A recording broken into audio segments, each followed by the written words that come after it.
Hello friends, नमस्कार, जय भोलेनाथ। मैं हूं नवल और आप सभी का नवल सैनी व्लॉग्स में बहुत बहुत स्वागत है।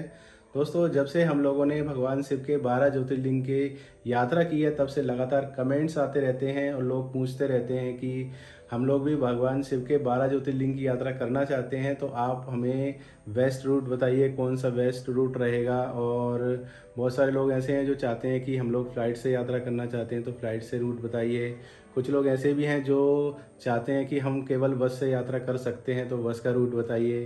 तो ऐसे में मैं आपको ये बताऊंगा कि आप फ़्लाइट्स के द्वारा या बस के द्वारा या ट्रेन के द्वारा या अपने खुद के व्हीकल से यात्रा करना चाहते हैं, तो कौन सा बेस्ट रूट रहेगा आपके लिए। और आज मेरे पास में है, देख सकते हो, ये हमारे प्यारे भारत का नक्शा।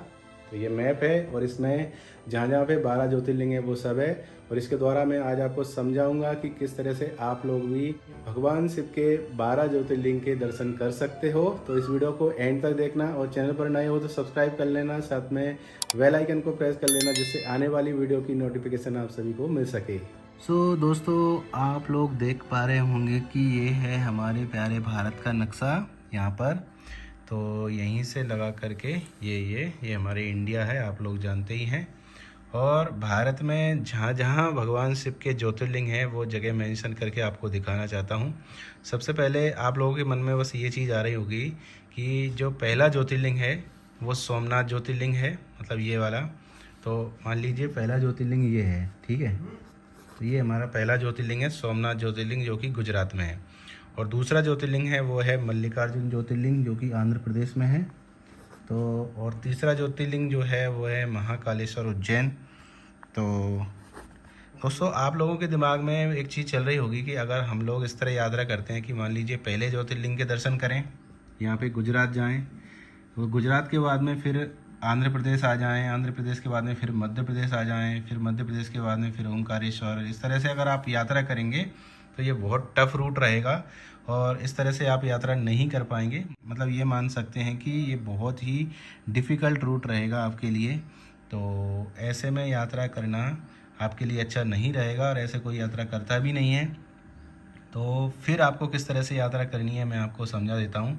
तो सबसे पहले मैं इसमें सभी जगह मेंशन करके दिखाता हूँ कि हमारे जो ज्योतिर्लिंग है वो कहाँ कहाँ है। तो महाराष्ट्र में 3 ज्योतिर्लिंग हैं दोस्तों, यहाँ देख सकते हो, 1, 2 और 3, ठीक है। और मध्य प्रदेश में 2 ज्योतिर्लिंग हैं, ये महाकालेश्वर और ओंकारेश्वर। महाराष्ट्र में 3 हैं, त्र्यंबकेश्वर, गृहणेश्वर, भीमाशंकर। गुजरात में 2 ज्योतिर्लिंग हैं, नागेश्वर और ये हमारे सोमनाथ। और इसके बाद उत्तर प्रदेश में 1 ज्योतिर्लिंग है दोस्तों, यहाँ पे। और इसके बाद ये उत्तराखंड में हमारा 1 ज्योतिर्लिंग है। और इसके बाद झारखंड में 1 ज्योतिर्लिंग है।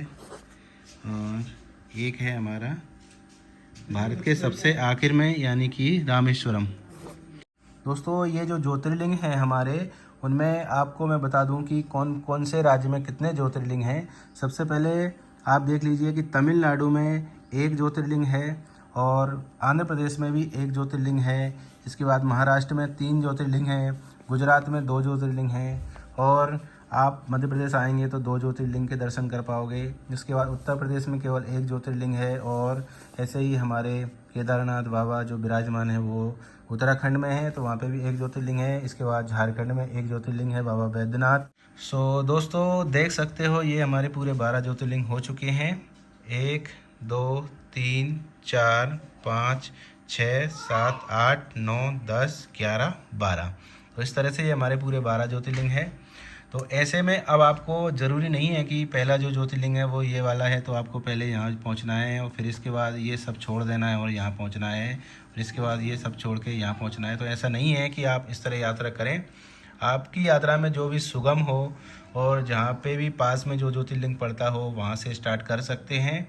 मान लीजिए आप लोग यहाँ रहते हैं, तो आप यहाँ के आसपास कहीं पे भी रहते हैं तो आप यहाँ पहले जा सकते हैं काशी विश्वनाथ। काशी विश्वनाथ के बाद में आप वैद्यनाथ जा सकते हैं और वैद्यनाथ के बाद में आप सीधे सीधे चले आइए किनारे किनारे भारत के, और किनारे में आके आप यहाँ पे मल्लिकार्जुन ज्योतिर्लिंग जा सकते हैं। फिर इसके बाद सबसे आखिर में पहुँच जाइए रामेश्वरम ज्योतिर्लिंग, जो कि तमिलनाडु में है, और फिर सीधा चढ़ जाइए आप ऊपर और यहाँ से आप भीमा शंकर ज्योतिर्लिंग के दर्शन करके फिर आप गिरनेश्वर जा सकते हैं और फिर इसके बाद आप त्र्यंबकेश्वर ज्योतिर्लिंग के दर्शन कर सकते हैं। इस तरह से महाराष्ट्र के तीनों हो जाएंगे। फिर आप गुजरात चले जाइए और वहाँ पे दोनों ज्योतिर्लिंग के दर्शन कर लीजिए, सोमनाथ ज्योतिर्लिंग, नागेश्वर ज्योतिर्लिंग।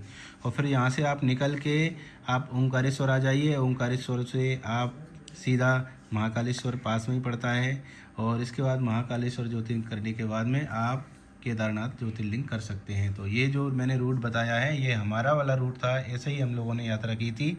और ज़रूरी नहीं है कि आप लोग इस तरह से यात्रा करें। आप लोग अगर यहाँ कहीं आसपास रहते हो, महाराष्ट्र में कहीं आपका निवास है, तो आप पहले महाराष्ट्र के ज्योतिर्लिंग कर लीजिए।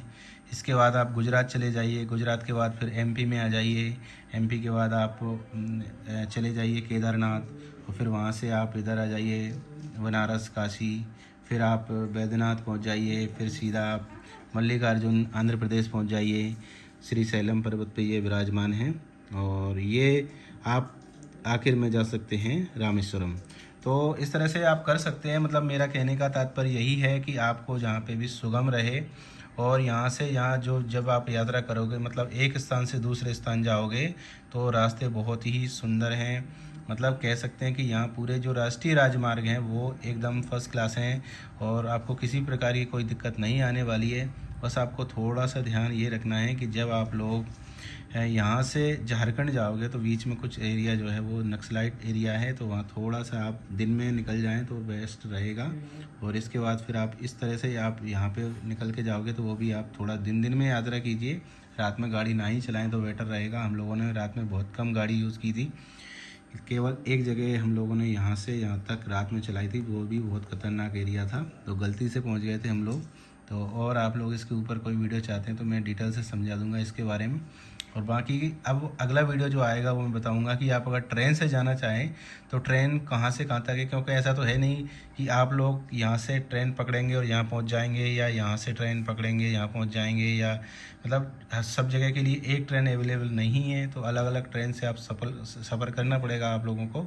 तो ऐसे में मैं आपके लिए जो भी ट्रेन का बेस्ट रूट रहेगा, कौन सी ट्रेन आप लोगों को मिलेगी, कौन कौन सी ट्रेन यूज़ कर सकते हो, सब मैं बताऊंगा अगले वीडियो में। इसके बाद फ़्लाइट से बताऊंगा और अपने खुद के व्हीकल से कर सकते हो तो वो भी मैं आपको रूट बताऊंगा, क्योंकि बहुत सारे कमेंट्स आ रहे हैं, उन सभी का आंसर मुझे करना है। और मुझे खुशी होती है कि मैं किसी की हेल्प कर पाऊँ भगवान शिव के 12 ज्योतिर्लिंग की यात्रा करने में। दोस्तों, मेरी हर संभव कोशिश रहती है कि मैं कैसे भी करके आपके काम में आ सकूं, यानी भगवान शिव के 12 ज्योतिर्लिंग की जो यात्रा है उसमें सहभागी बन सकूं। और सहभागी बनने में, आपकी मदद करने में मुझे बहुत ही खुशी प्राप्त होती है। और मैं कमेंट्स के आंसर करता रहता हूं बिल्कुल नियमित रूप से। और बहुत सारे ऐसे दोस्त भी हैं या जो लोग कमेंट करते हैं, बहुत सारे ऐसे हैं जिनको मैंने पर्सनली इंस्टाग्राम पे बातचीत करी है और साथ में कुछ लोगों से तो फ़ोन पे भी बात करी है, पूरा रूट समझाया है। और जो लोग इससे भी नहीं समझ पाए तो वो इंस्टाग्राम पे आइए, मैं आपको टोटली वहाँ पे समझाऊंगा। और आने वाले टाइम में और भी आपके लिए वीडियो लेकर आऊँगा जिससे कि आप आसानी से 12 ज्योतिर्लिंग की दर्शन कर पाएँ। और दोस्तों, हमारा भी एक अगला ट्रिप बनने वाला है 12 ज्योतिर्लिंग के लिए। तारीख डिसाइड नहीं हो पाई है कि कौन सी तारीख को करना है, तो तारीख जैसी हो जाएगी तो मैं आप लोगों को बताऊंगा। अगर आप लोग हमारे साथ करना चाहते हैं तो हमारे साथ भी कर सकते हैं। तो अगर आज का वीडियो अच्छा लगा है तो लाइक करना। मैं मिलता हूँ अगले वीडियो में, तब तक के लिए जय भोलेनाथ।